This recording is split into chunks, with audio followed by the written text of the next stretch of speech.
What do all of these mouth-watering dishes have in common? They're all made with a flavorful stock. So, in today's lesson, you'll learn the techniques for making rich, full-bodied stocks. We'll start with the basic chicken stock. And for the days you're short on time, I'll share my secret for cooking stock in a pressure cooker. Then I'll teach you how to roast the bones for brown beef stock. So good. You'll also discover what vegetables to use for creating an aromatic and tasty vegetable stock.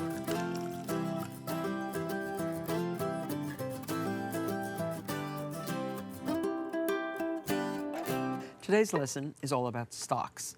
A stock is simply water simmered with bones. The meat left over on the bones adds flavor to the water, while the bones and the connective tissue break down and add body to the liquid in the form of gelatin. Stocks are the foundation for soups and sauces. They also add endless amounts of flavor when used as a substitute for water. Whenever you're cooking grains or braising meat, here are some of the tools needed for making stock. You'll need a stock pot, water, some chicken wings, legs, bits and pieces, and a mirepoix of carrots, celery, and onion. So we have about 5 pounds of chicken. And the smaller the pieces of chicken connected to the bones, the better. I see the backs here have a little bit of fat. I like to take off as much of the fat as possible prior to making the stock. And you see all of this red stuff here? This is parts of internal organs. You want to remove all of that too, and any bloody bits. So pick this out and then wash the chicken very well. Now there are important rules to remember when making a stock. A good stock starts with good ingredients. Your goal when making stock is to transfer all the flavor from those ingredients to the cooking liquid itself. So let me wash this.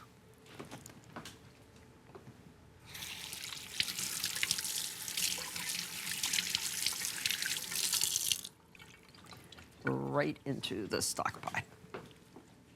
And you see if you use butcher paper, parchment paper, cleanup is at a minimum. So you put your chicken in and water to cover. Bring this to a boil. And as it comes to a boil, you're going to see that some chicken fat arises, and you want to skim that off using a strainer like this or a ladle like this. These square ladles are phenomenal. And have a container for the fat. I'm going to cut up our mirepoix. Use twice as much onion as celery and carrot. And these can be cut into quarters. The onions, 2 onions, and 2 carrots. And just cut these into chunks. And don't forget, leave the celery leaves on. Now bring the liquid to a boil and then immediately turn it down.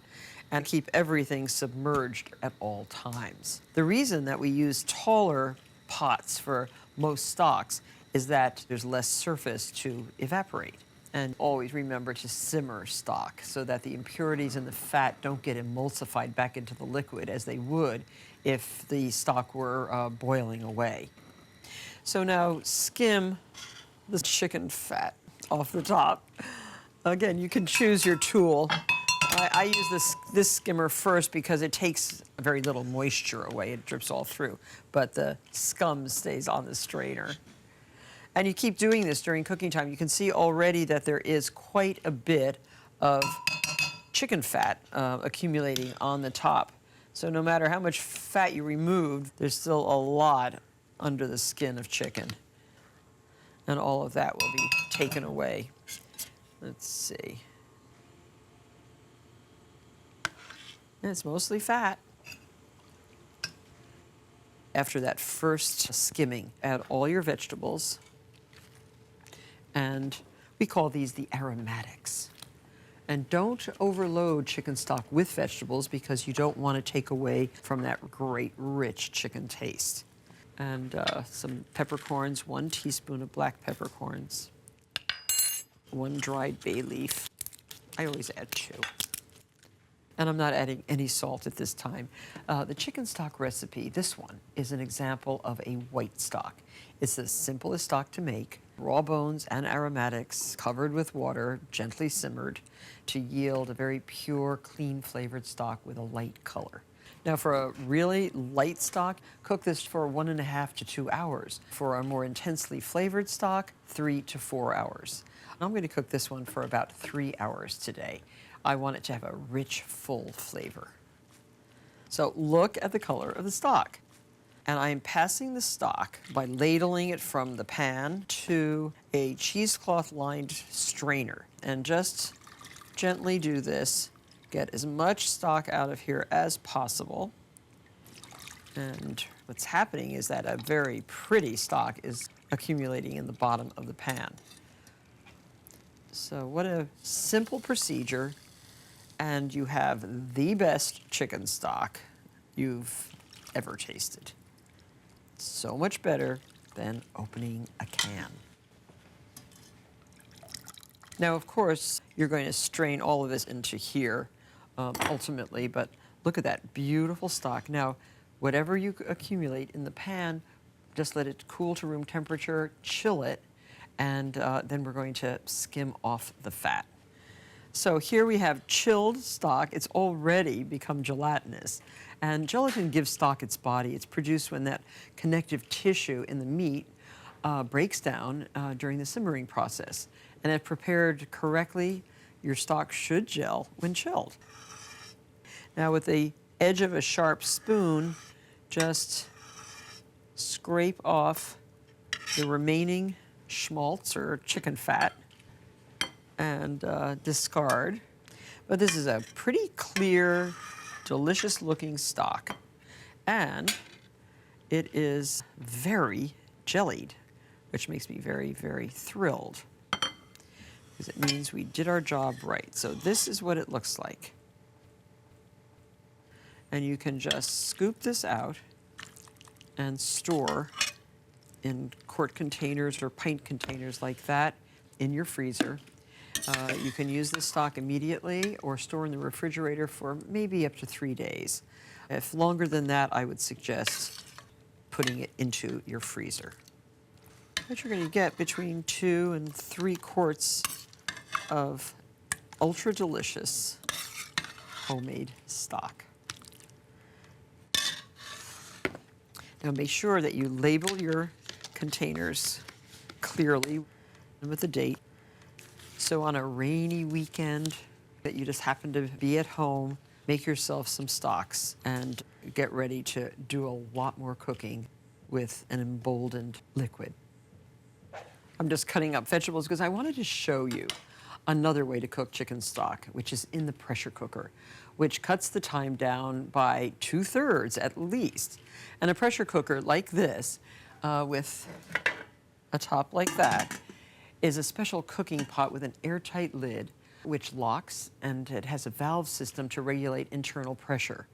And because steam builds up inside the pressurized pot, food cooks at a very high temperature, reducing the cooking time. That's why this method is quite ideal for making long cooking things like stocks. We'll start with the chicken because it has to come up to a boil. Backs, wing tips, wings, legs, whatever, small pieces of chicken, better.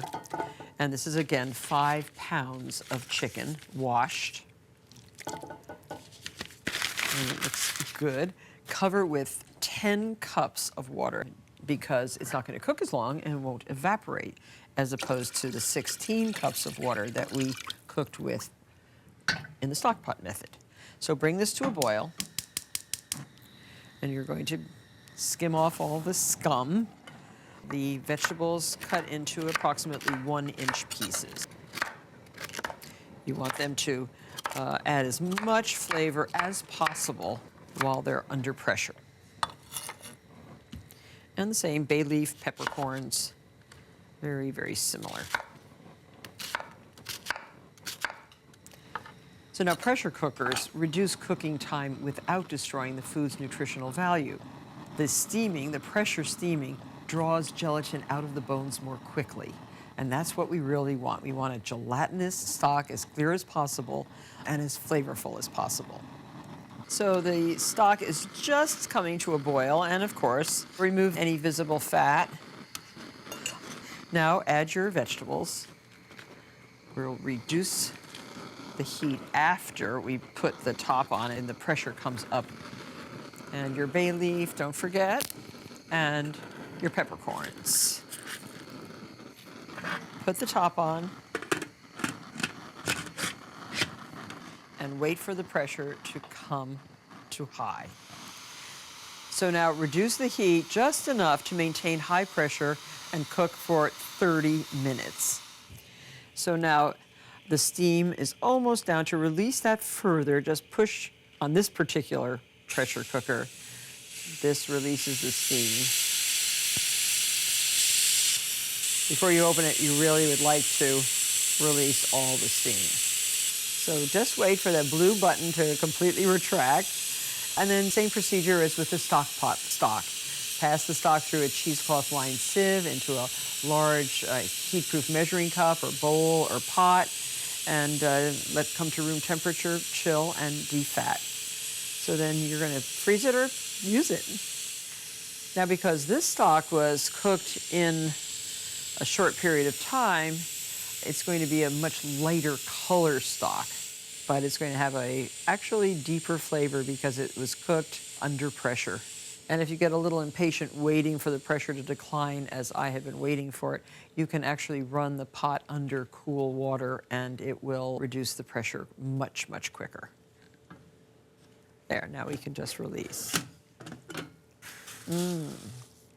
Oh, smells so good.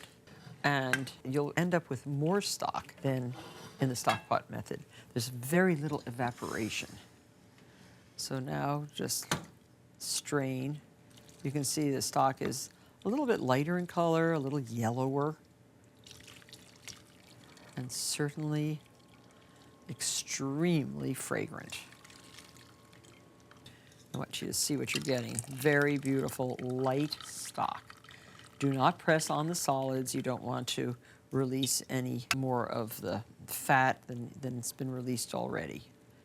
But what a great stock, and what a time-saving device.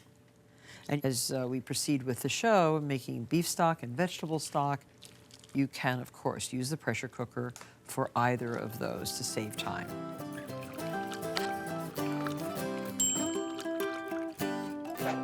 Now I'd like to show you how to make a brown beef stock. When making beef stock, the meat, the bones, and the aromatics are roasted first to give a deeper flavor and darker color to the stock. And what you do is, in a big roasting pan like this, put some unflavored oil, sort of a safflower oil or a canola oil, and strew 4 pounds of veal bones. These come from the shank, and some oxtail or neck bones. These are lovely for a stock, oxtail. Like that, right into the fat. Add a little bit more oil and get this right into a 400-degree oven and roast, turning once and stirring often for even browning for about 45 minutes. So this goes right into the oven. So the oxtails and the veal bones are nicely browned. Add 2 tablespoons of tomato paste. This can be canned or out of a tube, but get a good flavorful tomato paste and stir that around in the pan. This will add some depth of color to your sauce. And then add your vegetables. Your aromatics are a different thing in a stock like this. We're not even peeling the onions. It's really kind of great that you can just put the skins in there. The celery, washed of course, 2 ribs of celery, 2 carrots, unpeeled but washed, put into the pan, 2 yellow onions, and 4 cloves of garlic. Also, they don't have to be peeled, but I like to smash them a little bit for the pot.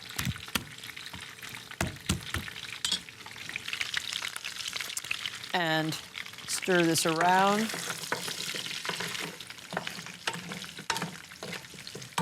Put that right back into the 400-degree oven and roast until the vegetables are browned and tender and the bones are deeply browned.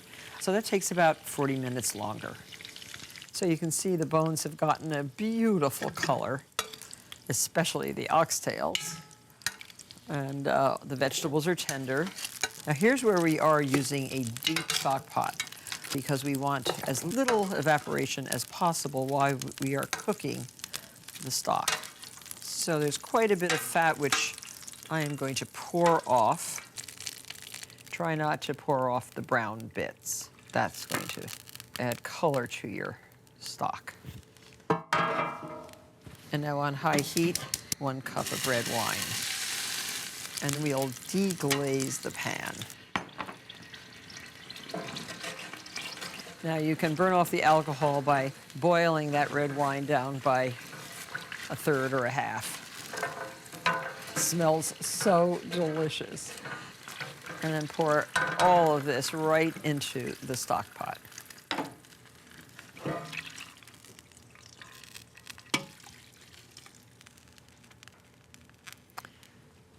Now take this to the sink and fill so that everything is covered by at least 2 inches. That's going to take at least 6 quarts of water. And if you want, and I do, rinse my pan a little bit so that I'm sure I'm getting every bit of goodness into the stock pot. So to better extract flavor and to preserve clarity, begin cooking the stock with cold water. Don't add hot water to this, use cold. So now look at the color. It is such a rich color already. And now bring this to a boil, reduce to a simmer, and cook for approximately 8 hours. So notice I've reduced the heat so it's just barely simmering. Remember, boiling a stock is going to make a cloudy stock. So I'm taking off whatever impurities was on the top. There's not much, not yet. And now is the time to add our aromatics. A big bunch of parsley like this, some fresh thyme, 2 teaspoons of black peppercorns, and a couple bay leaves. Submerge those into the stock and allow to simmer very slowly over low heat for approximately 8 hours. So make sure you start this in the morning or by noontime if you don't want to stay up all night, because you're going to have to add a little bit more hot water if necessary to keep everything submerged. So our stock is done. Now notice it's really cooked down quite substantially, but everything has stayed submerged during the cooking time. I'm just going to remove the big bones to a bowl, and if you boil this down even more, you will have a demi-glace, a very rich flavoring that you can add to stews and sauces. I always like putting it through the cheesecloth because it really does take out all of the impurities. And this is what it looks like when it's chilled. There's quite a layer of this orangey fat on top. Oh, look, it's coming off all in one piece. Makes that an easy job. This is going to be discarded, of course. And here's your gorgeous broth. Very rich, very flavorful. So good. What a great stew or soup this would make. Beef stock made the old-fashioned way in a stock pot. More and more people are choosing not to eat meat, so vegetable stock is a great alternative to chicken stock or beef stock, and it's also a great option when braising vegetables or when making soup, stews, or risotto. And it's very easy to make and can be very flavorful, and you can pretty much add what you like to vegetable stock. This is a simple, basic vegetable stock that does not take long to make. I'm heating 3 tablespoons of a nice light olive oil in this pan, and I am going to brown half of a white onion. You can use leeks, you can use onion. Leeks add a very nice sweetness, I find, to a vegetable stock. And we have 2 cloves of garlic. And we're not going to brown the vegetables too much, just sort of get them kind of golden color. So this goes right into the oil. That'll start browning and getting a little translucent. Use mild-tasting vegetables if you want a nice, mild-tasting, rich broth. Onions, celery, mushrooms, leeks. Avoid strong-tasting vegetables like artichokes, spinach, cruciferous vegetables like cabbage or broccoli or cauliflower. Those strong flavors will really overpower a stock, and it'll actually make what I call a stinky stock, which you don't want. And then 2 ribs of celery, 2 nice carrots, and just cut these up into small pieces. Remember, it's the same as with meat stock. The smaller the pieces of ingredients, the more flavor will come out of those ingredients. There's no need to peel the carrot, and no need to actually take off the leaves if you don't want to. They taste good. Now the yield on this will be about 2 quarts of stock. So just until these start to brown, and it'll take about 10 or 12 minutes. Then add your carrots and celery. You can add some peppercorns and some bay leaf. And I also have some very nice herbs, fresh thyme, fresh basil, and fresh flat leaf parsley. So when I add the carrots and the celery, we have our mirepoix. Add black pepper, about 1/4 teaspoon, and get these cooking a little bit.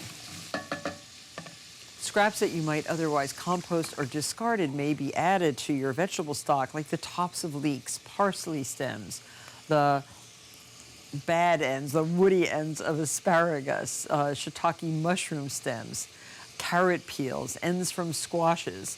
You can freeze these scraps until you're ready to make stock. Before you add the water, everything should be just lightly browned and a little bit tender, about 10 minutes. If you can get the vegetables on the verge of caramelization, you can get a more intense flavor and a darker color. If you want a very deep flavor, you can add what my mother always added to her vegetable stock, dried mushrooms. Those wonderful Italian or Chinese or Polish dried mushrooms. Very, very flavorful. So now we can add water to cover. I would say somewhere between 8 to 10 cups. Now you can raise the heat again. Now, as opposed to meat stock or chicken stock, if this does boil, it's not going to get terribly cloudy compared to a meat stock. There's not any of that fat to emulsify. Now I'm adding 8 sprigs of flat leaf parsley, 8 sprigs of basil, and some fresh thyme. And this is one stock that you will season with salt. And I would say about 3/4 teaspoon to start. So bring that to a boil, reduce heat to a gentle simmer, and cook uncovered for 1 hour. So this is what it looks like after 1 hour. The brief cooking time of vegetable stock ensures that flavors are extracted but not lost. And so just as we strained our beef stock and our chicken stock, you can strain this lovely vegetable stock. I'm not even using cheesecloth because I don't think we have to. So fragrant. And now you can press on the vegetables because there's no fat to extract, and just get as much liquid out as possible. You have a very flavorful, beautiful vegetable stock to make your risotto, to make your vegetable soups. Now cool this to room temperature. You can freeze it or use it within 3 days. Having homemade stock like these in your freezer means that soup can be made in minutes. Sauces and stews will take on new and complex richness, and the extra flavor enables you to cut back on fats and salt. Now that I've shared my tips and techniques, be sure to stock up with your favorites. I'll see you for our next lesson on Martha's Cooking School.